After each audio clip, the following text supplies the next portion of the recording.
Instead of all the games being played, all we need to do, we are telling the world, we have our assets, we are willing to have a win-win engagement. We have the largest green energy potential, resources.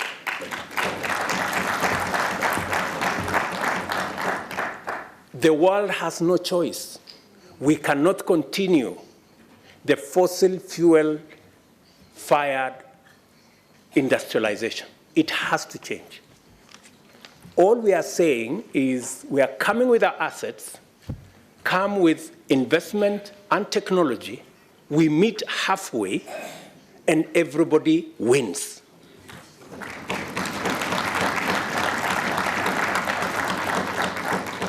That's all we are saying. We are tired of complaining. We are tired of being victims. We want to be part of the solution. Don't consign Africa to the margins of problems and being victims and managing adaptation. We have better proposals that can get all of us out of the quagmire that we are all in.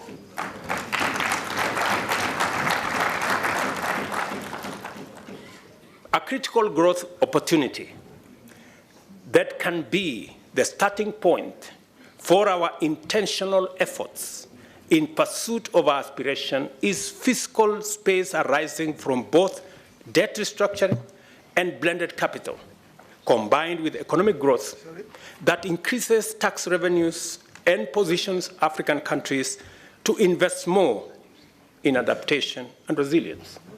Once we have a win-win, once we are making money, once we are engaged in economic activity, we can take care of the adaptation. We can take care of resilience. Don't bring resilience into the equation to fool anybody that we are going to get anywhere with money for adaptation. You know, we are managing a problem. We want to be part of the solution. Don't consign us to managing a problem.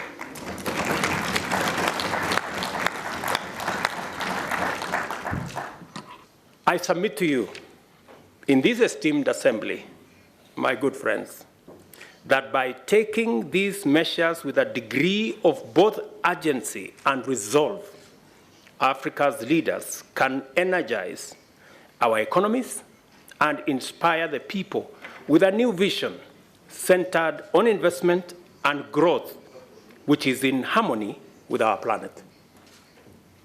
In doing so, our generation will have discharged a tremendous historic developmental mandate while realizing our common global ambition to arrest and ultimately reverse climate change. We will also make it possible for our economies to meet the needs and fulfill the hopes of a young workforce, which grows at an annual rate of about 30 million young people in our continent, requiring us to generate millions of decent jobs every year. Your work, honorable members, therefore, is clearly cut out, and your assignment very well defined.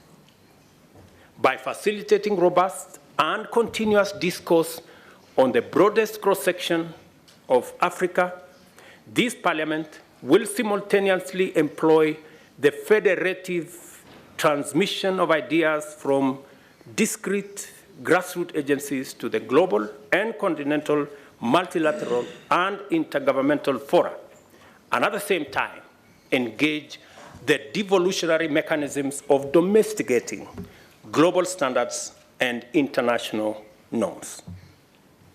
Although the theme of this session is the African continent at crossroads, our discussion has enlarged our field of deliberation to encapsulate possibilities that transcend our defining dilemma of past decades.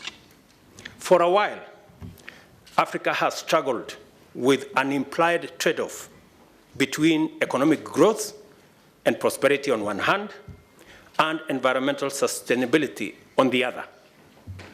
We can now agree that given the transitional imperative it is possible for Africa to execute clean, green industrialization that can enable the rest of the world attain the net zero target as well.